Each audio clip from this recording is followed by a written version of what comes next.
Genèse 6. La corruption de l'humanité et la préparation de l'arche. Lorsque les hommes eurent commencé à se multiplier sur la face de la terre, et que des filles leur furent nées, les fils de Dieu virent que les filles des hommes étaient belles, et ils prirent pour femmes celles de toutes qu'ils choisirent. Alors l'Éternel dit, « Mon esprit ne restera pas à toujours dans l'homme, car l'homme n'est que chair, et ses jours seront de 120 ans. » Les géants étaient sur la terre en ces temps-là, après que les fils de Dieu furent venus vers les filles des hommes, et qu'elles leur eurent donné des enfants. Ce sont ces héros qui furent fameux dans l'Antiquité. L'Éternel vit que la méchanceté des hommes était grande sur la terre, et que toutes les pensées de leur cœur se portaient chaque jour uniquement vers le mal. L'Éternel se repentit d'avoir fait l'homme sur la terre, et il fut affligé en son cœur.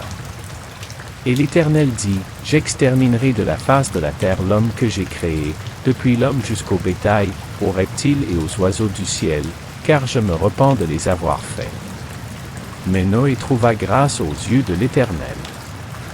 Voici la postérité de Noé. Noé était un homme juste et intègre dans son temps. Noé marchait avec Dieu.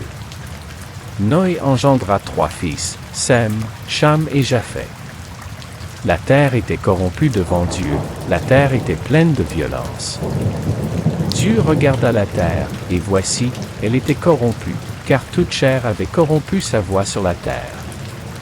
Alors Dieu dit à Noé, « La fin de toute chair est arrêtée par devers moi, car ils ont rempli la terre de violence, voici, je vais les détruire avec la terre.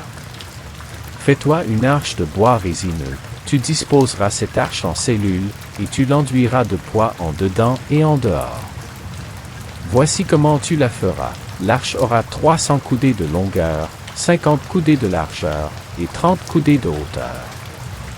Tu feras à l'arche une fenêtre, que tu réduiras à une coudée en haut. Tu mettras la porte de l'arche sur le côté, et tu construiras un étage inférieur, un second et un troisième. Et moi, je vais faire venir le déluge d'eau sur la terre, pour détruire toute chair ayant souffle de vie sous le ciel, tout ce qui est sur la terre périra. Mais j'établis mon alliance avec toi, tu entreras dans l'arche, toi et tes fils, ta femme et les femmes de tes fils avec toi. De tout ce qui vit, de toute chair, tu feras entrer dans l'arche 2 de chaque espèce, pour les conserver en vie avec toi, il y aura un mâle et une femelle.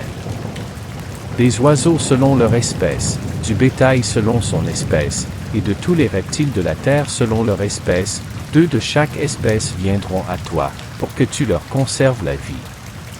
Et toi, prends de tout ce qui se mange, et fais en une provision, afin que vous en ayez pour nourriture, pour toi et pour eux. » C'est ce que fit Noé, il exécuta tout ce que Dieu lui avait ordonné.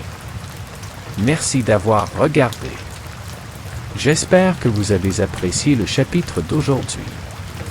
N'oubliez pas de vous abonner à la chaîne, de laisser un like et d'activer la cloche pour ne pas manquer les prochaines vidéos.